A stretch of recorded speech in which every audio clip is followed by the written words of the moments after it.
আসসালামু আলাইকুম। ফিউচার পক্ষ থেকে সবাইকে স্বাগতম। আশা করি তোমরা সবাই ভালো আছো। আজকে হচ্ছে আমরা অনুশীলনী ১.২ এর সমাধানটা দেখাবো ইনশাআল্লাহ। আহ দেখো, এখানে ১ নাম্বার বলছে যে আমাদের ৩০ থেকে ৭০ এর মধ্যে মৌলিক সংখ্যাগুলো লেখো।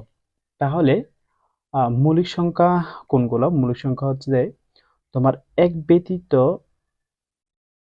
একটা সংখ্যাকে এক ব্যতীত অন্য কোনো সংখ্যা দ্বারা ভাগ করা না গেলেই ওটা হচ্ছে যে মৌলিক সংখ্যা। কেমন? তাহলে এখন আমরা দেখো, আমরা লিখি। তাহলে দেখো, আমরা এখানে ১ নাম্বার লিখি ৩০ থেকে ৭০ এর মধ্যে মৌলিক মৌলিক সংখ্যাগুলো হলো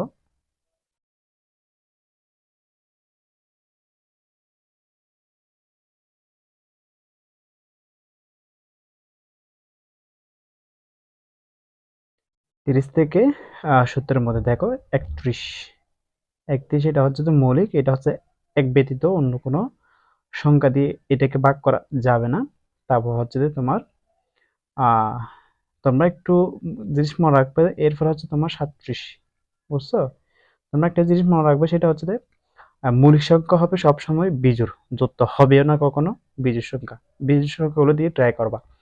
এরপর হচ্ছে তোমার ৪১, এরপর তোমার হচ্ছে যে ৪৩, এরপর তোমার ৪৭, এরপর তোমার আহ ৫১ না, ৫১ তোমার মৌলিক সংখ্যা না। তারপর হচ্ছে তোমার ৫৩, এরপর তোমার ৫৫ তো ৫ দিয়ে যাবে।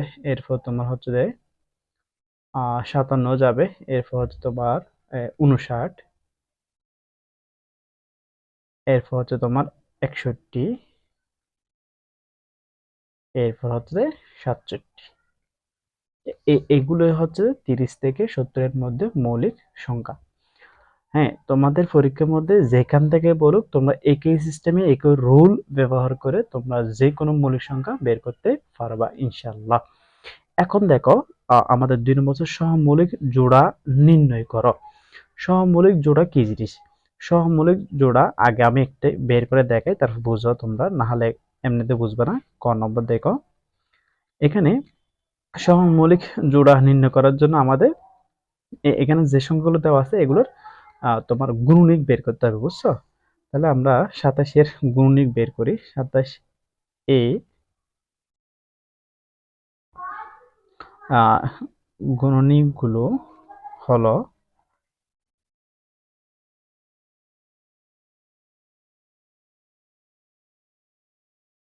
২৭ এর গুণনীয়কগুলো, যেমন ২৭ এর মধ্যে ১ তো যাবেই।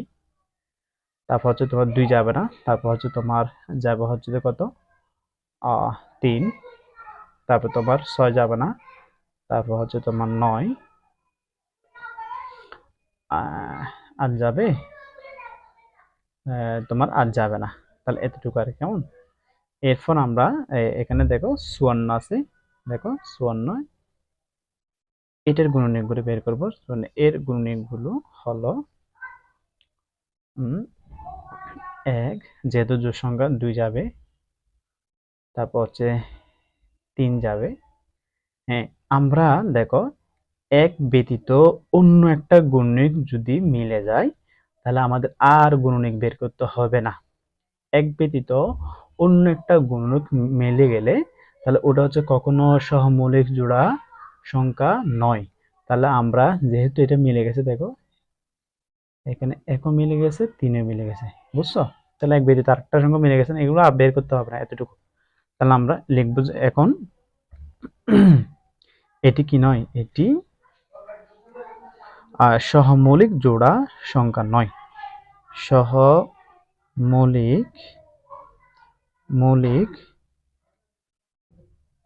জোড়া জোড়া উম, সংখ্যা সংখ্যা নয়। কেমন?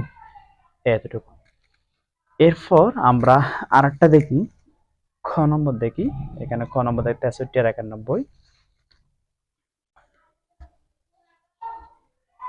তাহলে আমরা এটু একই রকম 63 এর গুণনীয়কগুলো বের করব।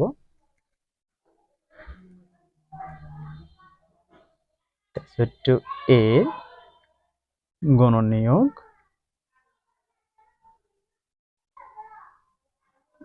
গুলো 63 গুণ 1 তো যাবেই, তারপর হচ্ছে তোমার 3 যাবে, তারপর হচ্ছে 7 যাবে, তারপর হচ্ছে তোমার 9 যাবে, তারপর হচ্ছে তোমার 21 যাবে। বুঝছো? 21 যাবে। তাহলে এরপর কত জানি ছিল? 91 না? হ্যাঁ 91। তাহলে 91 গুলো বের করি। আর তোমার 1 তো যাবেই, 1। তারপর হচ্ছে তোমার 7 যাবে। দেখো এখানে আর বের করতে হবে না, দেখছো মিলে গেছে। এটা তো মিলবে, এক তো মিলবে প্রত্যেক জায়গার মধ্যে। আর হচ্ছে তো এখানে দেখো 7 যেহেতু মিলে গেছে, তাহলে আমাদের আর বের করতে হবে না গুণনীয়ক। তাহলে এইটাই কি নয়? না, আমাদের এটিও সহমৌলিক জোড়া সংখ্যা নয়। তাহলে আমরা এখন লিখব এটি সহমৌলিক সহমৌলিক জোড়া জোড়া সংখ্যা জোড়া সংখ্যা নয়। কেমন? হ্যাঁ, এরপর দেখো আমরা গ নম্বরটা থেকে 189 আসলে 210। তাহলে আমরা 189টা বের করি। গ নম্বর দেখো 189 এর এর গুণনীয়ক, না? হ্যাঁ, গুণনীয়ক গুলো একসাথে বের গুণনীয়ক গুলো হচ্ছে যে 1 তো যাবে, তারপর হচ্ছে তোমার 3 যাবে, আবার হচ্ছে 7 যাবে, তারপর হচ্ছে 9 যাবে। তোমরা ক্যালকুলেটর করে দেখিও, বুঝছো? তারপর হচ্ছে তোমার 21 যাবে, আর তারপর হচ্ছে তোমার 27 যাবে। হ্যাঁ, তারপর হচ্ছে তোমার 63 যাবে। হ্যাঁ, আর যাবে না, এতটুকু। তারপর হচ্ছে কত ছিল এখানে? 210। হ্যাঁ হ্যাঁ, 210। তারপর হচ্ছে 210 এর গুণনীয়ক গুলো হলো 1। তারপর যেহেতু জোড় সংখ্যা 2, তারপর হচ্ছে তোমার 3 যাবে, তারপর হচ্ছে 5 যাবে, 6 যাবে, আবার 7 যাবে। তাহলে এখানে তো মিলে গেছে, দেখছো? 3 মিলে গেছে। তারপর তোমার এখানে 7ও মিলে গেছে। বুঝছো? আহ একের তো মিল আছেই। তাহলে আমাদের এটুকু কি নয়? তোমার আহ এটিও সহমৌলিক নয়। এটি সহমৌলিক মৌলিক জোড়া জোড়া সংখ্যা নয়। জোড়া সংখ্যা নয়। কেমন? এটাও নয়। তাহলে এরপর আমাদের আরেকটা আছে, দেখো, বা আরেকটা আছে তোমার 52, আরেকটা হচ্ছে তোমার 97। এটা দেখে বের করে দেখি। 52, তাহলে এটা হচ্ছে আমাদের ঘ 52 এর গুণনীয়ক গুলো গুণনীয়ক গুলো 52, 1 যাবে, তারপর হচ্ছে তোমার 2 যাবে, তারপরে তোমার 7 যাবে, তারপর হচ্ছে তোমার 52 13 যাবে। এরপর হচ্ছে যে কত যেন তোমার 97, না? হ্যাঁ, 97 এর 97 এর গুণনীয়ক গুলো যেমন দেখো 97 1। যেহেতু এখানে এটা হচ্ছে যে তোমার 97টা হচ্ছে একটা মৌলিক সংখ্যা, এক ব্যতীত অন্য কোনো সংখ্যা দিয়ে এটা কি করা যাবে না, ভাগ করা যাবে না। তাহলে আর পাচ্ছি না, সেহেতু আমরা এই এক ব্যতীত অন্য কোনো সাধারণ যদি গুণনীয়ক আমরা না পাই, তাহলে ওইটা হচ্ছে আমাদের কি সহমৌলিক সংখ্যা। তাহলে আমরা লিখবো এটি একটি, আমরা এখানে লিখবো এটি সহমৌলিক সহমৌলিক জোট সংখ্যা, জোট অথবা জোড়া সংখ্যা। কেমন? এতটুকু আর কি। তাহলে আজকে আমরা এতটুকুতে রাখি। দেখো, আমরা 1 নম্বর আর 2 নম্বর এখন সমাধান করলাম। বাকি যে সমাধানগুলো আছে তোমাদেরকে সেগুলো হচ্ছে আমরা ইনশাল্লাহ পরবর্তী সময়ে পরবর্তী পর্বের মধ্যে সমাধান করব। আজকে যেহেতু ভিডিও একটু লং হয়ে যাচ্ছে সেজন্য এখানেই সমাপ্তি ঘোষণা করতেছি। তোমাদের যদি ভিডিওটি ভালো লাগে থাকে লাইক কমেন্ট শেয়ার করবা। আর যেহেতু চ্যানেলটা নতুন, আমি বারবার বলে থাকি একটু সাবস্ক্রাইব করে পাশে থাকবা।